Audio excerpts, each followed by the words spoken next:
ఎట్టకేలకు ఉపాధ్యాయుల బదిలీల విషయంలో ప్రభుత్వం ఒక కీలక నిర్ణయం అయితే తీసుకుంది. ఈ నెల 15వ తేదీ నుంచి ఉపాధ్యాయుల బదిలీల ప్రక్రియ అయితే ప్రారంభం కాబోతోంది. దీనికి సంబంధించి ప్రణాళిక కూడా సిద్ధం చేశారు.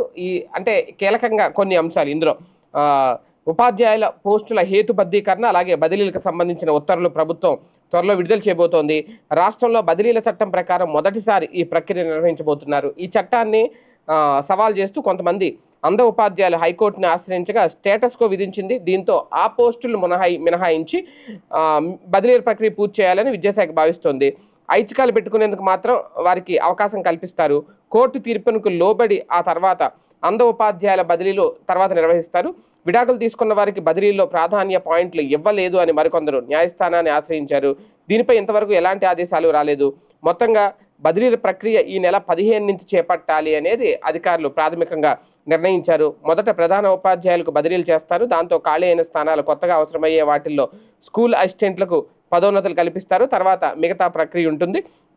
స్కూల్ అసిస్టెంట్ పోస్టుల అవసరాల మేరకు సెకండరీ గ్రేడ్ టీచర్లకు కూడా పదోన్నతులు ఇస్తారు. మొత్తానికి ఇక్కడ విషయం ఏంటి అంటే చాలామంది కొంతమంది బదిలీలు కోరుకుంటున్నారు, ట్రాన్స్ఫర్స్ కావాలని. కొంతమంది మాత్రం స్థాన చలనం లేకుండా అక్కడే ఉంటుంది, బాగుంటుంది అనుకునే వాళ్ళు కూడా లేకపోలేదు ఉపాధ్యాయులు.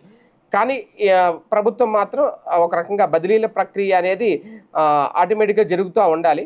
ఈ నేపథ్యంలోనే కాస్తంత ఆలస్యమైన ఇప్పుడు బదిలీల ప్రక్రియ అయితే ప్రారంభించబోతోంది. అంటే ఖాళీల నోటిఫికేషన్ భర్తీ చేయబోతున్నారు. మే 31 నాటికి పదవీ విరమణ చేసిన పోస్టులతో సహా ఖాళీలన్నీ భర్తీ చేస్తారు.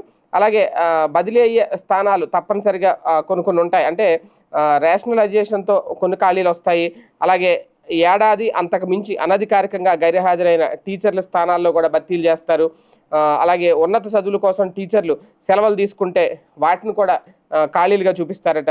బదిలీల కౌన్సిలింగ్ వల్ల వచ్చే వాటిని కూడా ఖాళీలుగా చూపిస్తారు. ఏది ఏమైనా ఉపాధ్యాయులకి కొంతమందికి ఇది తీపి కబురే అని చెప్పాలి.